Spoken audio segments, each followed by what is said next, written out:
Hi, guys. Welcome back to Living on the Verge. I'm really glad you're here. And I want to start by saying this episode is not about decluttering. That part already happened. This is about what comes after you start letting things go. When life doesn't immediately snap back into focus, because that's the part nobody really talks about. We talk about releasing like it's a before and after photo, chaos on one side, a pretty calm, serene scene on the other. But there's this middle space. That's where I'm sitting right now, where things are better, but not finished. Now, I've noticed more people listening recently, which honestly surprised me a little in a really good way, especially because these episodes have been quieter and more reflective. So if you're here, thank you. It tells me this kind of conversation matters, and I really appreciate it. So let's talk about what releasing actually creates, because in a perfect world, you clean your closet, it's cluttery, it's unappealing to the eye, and then when you get done, you have this gorgeous finished product that you're really proud of, and it's all done. But what releasing creates first isn't order, it's space. And space is uncomfortable. That's what I'm finding. When things are cluttered, at least they're familiar. Like I knew exactly where to go. I had to dig my head under all of the dresses, behind the ottoman, underneath the bins. But I knew that's exactly where that one sparkly handbag that I wore maybe once every 2 years, that's where it lived. And so it was familiar to me. And I knew what I was dealing with, even though I didn't like it. I hated having to go through all of that. And oftentimes I would just choose another purse, because who the hell wants to go through all of that to get a sparkly handbag that you're going to put a phone and a lipstick in? So once you start clearing things, whether it be physically, emotionally, relationally, you're left with these gaps, empty shelves, if you will. I have a whole floor underneath my closet that I did not even know existed. And that brought unanswered questions. And the parallels are crazy to me. Like, should that shelf be empty? Should that floor be empty? Should we refill it? Is that what's going to bring me calm? Or is putting things in bins out of sight going to cause me more anxiety? These are the kinds of things that make us want to rush to fix it, right? Because like I said, you know what you're dealing with, even if you didn't like it. I hated the purse way dug underneath there, but I knew where it was. And then once you start clearing things physically, emotionally, rationally, all the gaps are there. And you have unanswered questions. You have paused projects that you're right in the middle of. My loft looks like a consignment store. There is stuff everywhere. And my instinct is to rush in and to get rid of that stuff because I can't handle the visual noise. My instinct this morning was to get up and abandon everything else I had in mind, to run off, get everything I needed to finish this project so I could end the week with what I considered a sense of accomplishment. But then I realized I was just rushing to fill in the space that was bothering me in the closet, and I was rushing to hide the visual noise that was bothering me in the loft. And I was trying to force resolution. But sometimes the work isn't finishing. It's tolerating the pause. That's the moment that I sat in and that I've been sitting in for the last 24, 36 hours. And so it made me realize that I had something to talk about with you guys. And I realized that pause doesn't equal abandon. Just because you put a project on pause doesn't mean you've abandoned it. Doesn't mean you're not going to finish it. Although, to be fair, that is our natural human instinct. I have a puzzle sitting on a puzzle board in my family room that has been there for going on a year. So that's just a little bit of exposure to the humanity in me, the procrastinator in me. But what that tells me, I used to beat myself up about things like that. Gosh, why did you buy the puzzle? Why is it sitting there? Finish it so you could either dismantle it and put it away or do something else with it. But you're looking like a loser because that puzzle's been there. And every time people come over, they see that you haven't made any progress on the puzzle, yada, yada, yada. The self-hatred, the mean self-talk in my head, ridiculous.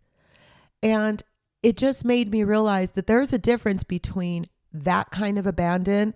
The puzzle, it just no longer interests me. I'd rather be hanging out with my friends. I'd rather be working on a good project. I'd rather be with my grandkids. I'd rather be reading a good book. So it's not that the puzzle is unfinished because I am weak and not strong enough to see things through to completion. It's that the puzzle no longer represents happiness for me in my moments of free time. So I've filled that puzzle time with other things. That's different than procrastination. That's different than never finishing anything. That's different than abandoning. And so it takes me back to the original comment. Pause does not equal abandon. I'm in a season where several things are paused, not abandoned, not avoided, just simply paused. And that's okay. And there's a big difference. Paused means I see this clearly. I know what needs to happen. I'm just waiting for the right resource, whether it be energy or timing or capacity. Abandon feels really heavy, right? Pause feels intentional. And that distinction matters because so many of us are constantly shaming ourselves for not being done. When what we're actually doing is we're just practicing discernment in our daily lives. So we should stop with all the self-hate and mean talk because discernment is not the same as procrastination. And as I went through the week and as I've gone through this experience of the closet and all of the other things, it's where pop culture kind of really clicked with me because, of course, I'm still watching my shows, you guys, but not as entertainment. This time it clicked with me as a mirror for capacity. So I was running a little bit behind on Real Housewives of Beverly Hills, and I watched last Thursday's episode, the one that would have aired on, I think that would have been the 8th of January. And I realized this mirror was staring right at me. Every time I would watch something, it would kind of prompt a little, that's what you're talking about when you're talking about alignment. Or, that's what you mean when you're talking about authenticity. And I just started to watch the show in a different manner. I'm still enjoying it. It's still my mindless talk, fun, social experiment, if you will. But what I realized is that I was no longer watching to make sure I captured all of the notes or that I shared with you guys the progression of the stories of each of the characters, or that I chimed in with my opinion on what was going on any such given show. It was more how these episodes are starting to reflect the principles and the ideals that I'm exercising in daily life, whether it be reflecting what not to do in that area or what to do. And so as an example, watching Kyle and Dorit talk, it felt familiar to me, but not in the way it used to. So when they were having the conversation and Dorit was telling Kyle that she needs her to be a better friend and that she needs her to be the kind of friend that's like, yeah, let's go kick his ass or whatever it is, with the fact that she really wants her to be firmly on her side in the PK Dorit divorce. It made me realize that it wasn't about communication I don't think Kyle misunderstood Dorit's needs. It wasn't about capacity. It's not like Kyle can't handle it. She's a very patient friend. It's that one person was trying to move forward and the other simply wasn't able to meet her there yet. And that made me realize that not everything that stalls is broken. Some things pause because the other side just hasn't caught up. And that's happened to me in my own personal friendships. I have one particular friendship that I really am enjoying. And at the same time, I can't really put my finger on what the disconnect is, why it always feels as though this person doesn't have time for the friendship. But when they speak of our friendship, they speak of it very highly. So it's really kind of confusing to me. And I have come to the conclusion that this person is just not ready to meet me where I am in this friendship. And that's okay. It's really perfectly okay. It is not what I thought it was going to be, but it doesn't have to be. It's still a perfectly wonderful friendship. We still enjoy each other's company when we get together. And that's exactly where it needs to be at this moment. And I think that's just true of relationships in general, right? And even different versions of ourselves. Sometimes we're not where we need to be in the moment. You know, I woke up day before yesterday thinking, what did I do? I undid my entire life, and now the rest of my week is going to be tied up in trying to figure out how to undo this mess that I've created by supposedly making things better in my life and organizing my closet. Well, procrastination, Virginia, wasn't caught up with motivation, Virginia, yet. I wasn't where I wanted to meet myself on that day. And eventually I caught up with myself and everything was fine.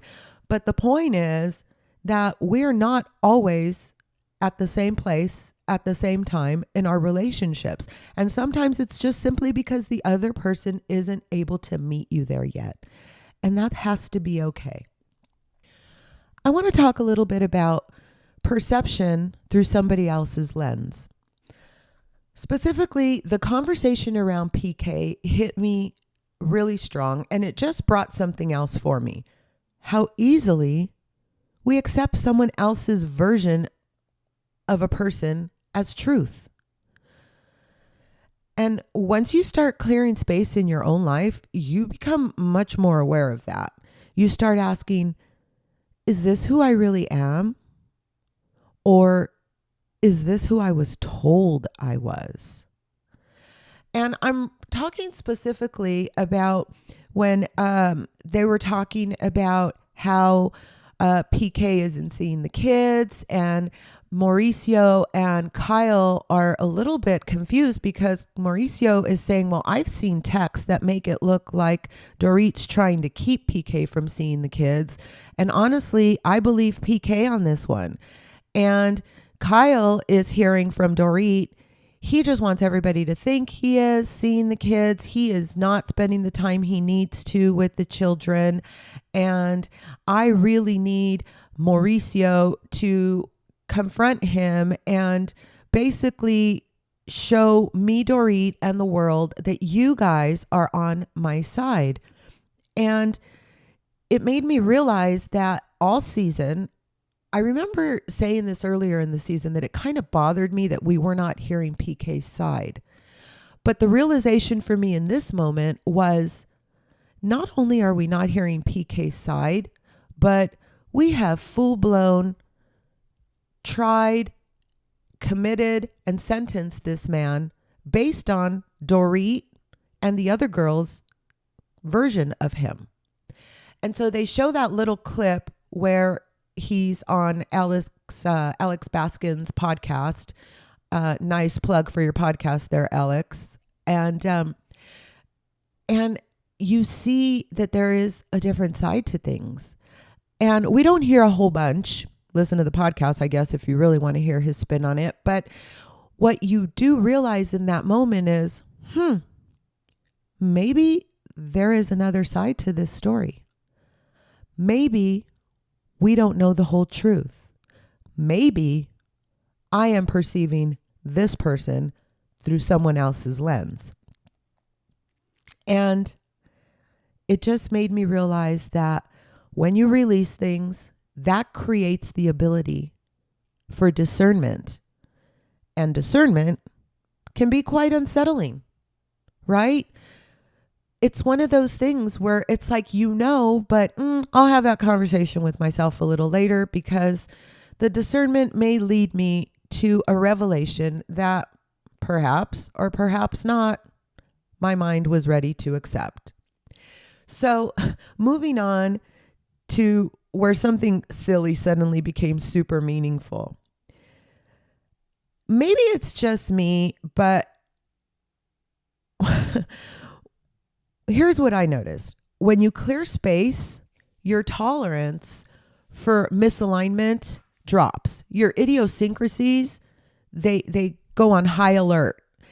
And the things that once felt neutral suddenly feel wrong. That's not being uptight. I don't think so anyway. I think it's just having clarity. I'm referring to the scene where I think it was Amanda was getting ready for the trip, and she had all the shoes on the bed, and she's asking the kids which ones she should take. Well, first of all, that was like one of those housewife flex moments that I found completely unsettling and, I don't know, performative and showy and bordering on obnoxious. But also, ew, shoes on the bed.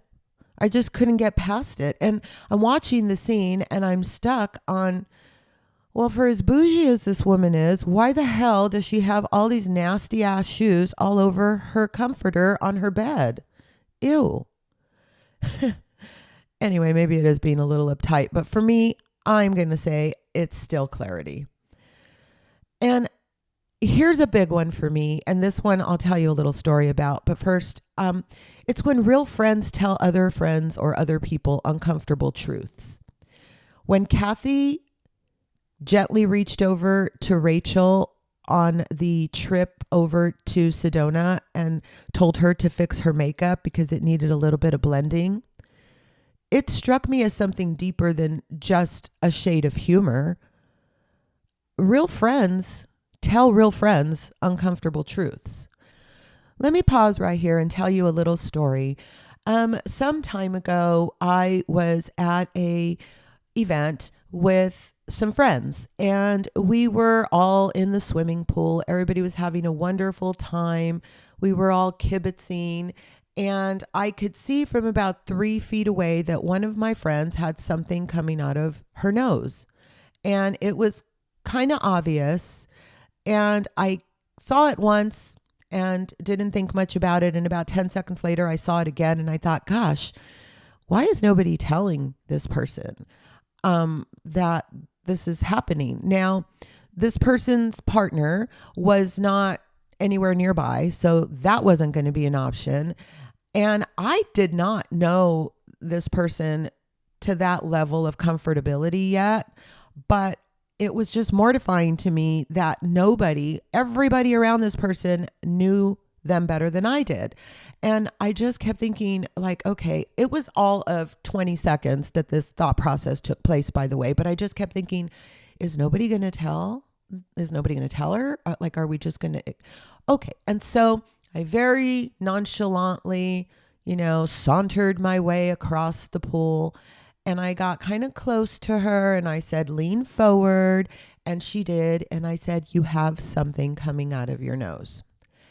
And it was obviously a booger, you guys. But anyway, she kind of covered her face, handled it, and then said, wow, you are a real friend.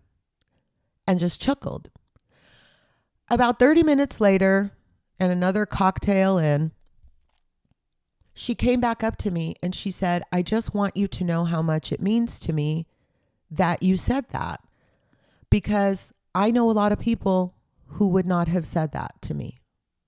And it made me realize that that is a sign of a real girlfriend. And that's true. Sometimes you have to be like, ooh, sweetie, I love you, but that outfit, no. And that's hard to do, you guys.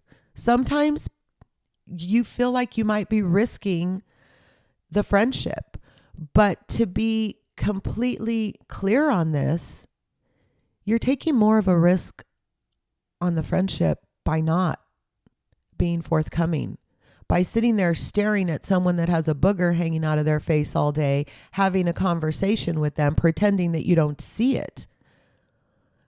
I'm just not that kind of a friend. And I think I proved that to this person with that silly, silly moment that to them meant an awful lot.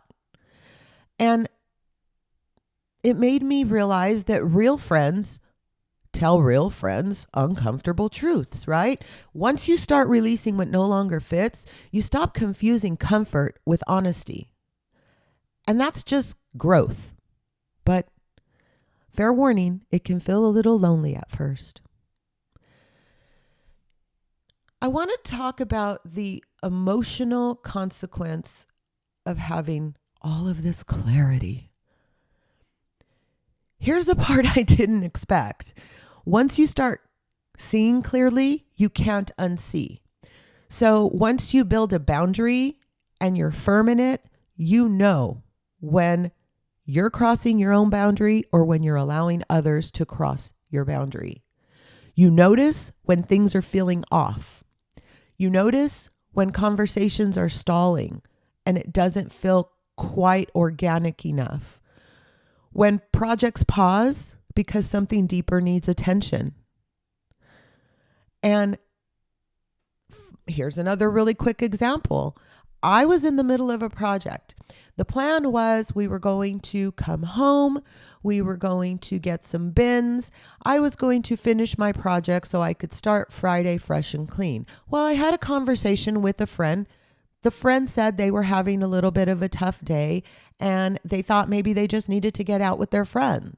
So I called my husband and I said, I don't think we're going to finish the project. If it's okay with you, I would rather go join our friends for dinner because our friends, well, one of them's having kind of a rough day and they expressed a need to see their friends. That's more important than making sure the things on the sofa in the loft get put into bins tonight. So why don't we do that? And so we did, and it was the right decision. As usual, we had a wonderful time. And when we left each other, my friend felt a lot better and said, I think this is exactly what I needed. So it's one of those things that something deeper needed my attention. And that's where I was going to focus my attention because that's what really mattered. And awareness, like having that awareness, it can feel exhausting sometimes. Not because you're doing something wrong, not because someone needs something from you and you don't want to give it, but because clarity asks more of you. It asks for you to be more intentional. It asks for you to really weigh the emotional consequences of your decisions. Now, my visual discomfort would have been solved, and walking by the loft couch this morning wouldn't have caused that little tinge of anxiety, but the guilt, the concern, the wondering what if would have been much greater had I not heeded my friend's call. Because I would have been sitting there putting things in bins saying, geez, I hope everything's okay.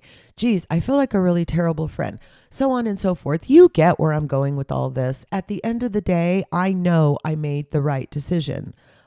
And it was fabulous. We had a great dinner.